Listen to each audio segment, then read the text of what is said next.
đó là những cái chơi cũng là những một phần một lấy những chơi khác vừa phải chăm là to với con này sao là luôn để bạn đánh sướng chúng không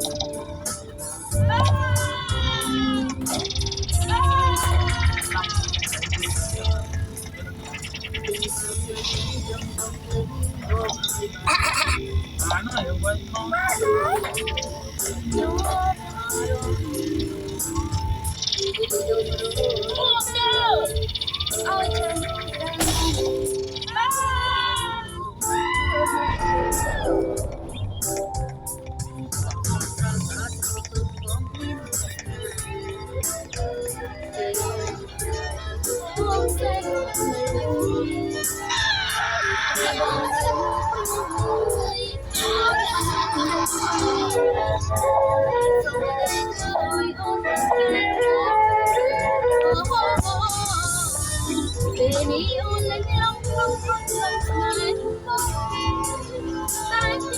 Để sắp con sắp lại luôn.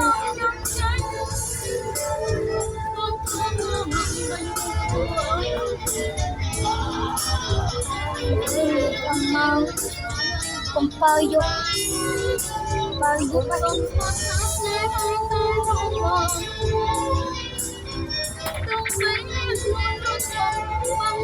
con tôi là error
đâu qua khối thử một rồi sao thì đưa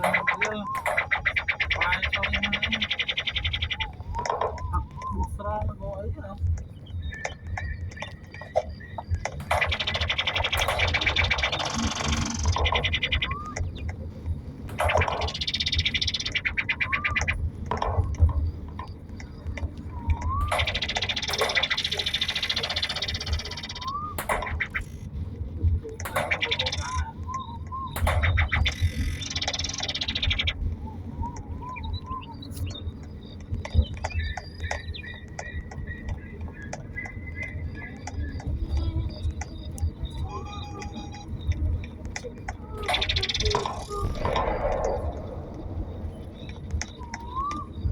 mày giờ tôi còn nắng tới đâu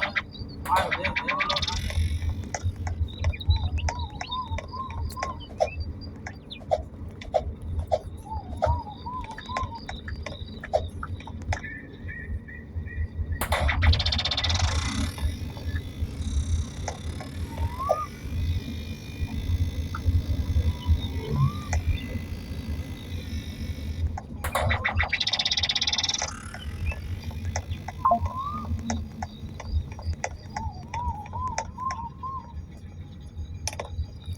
Đâu bây giờ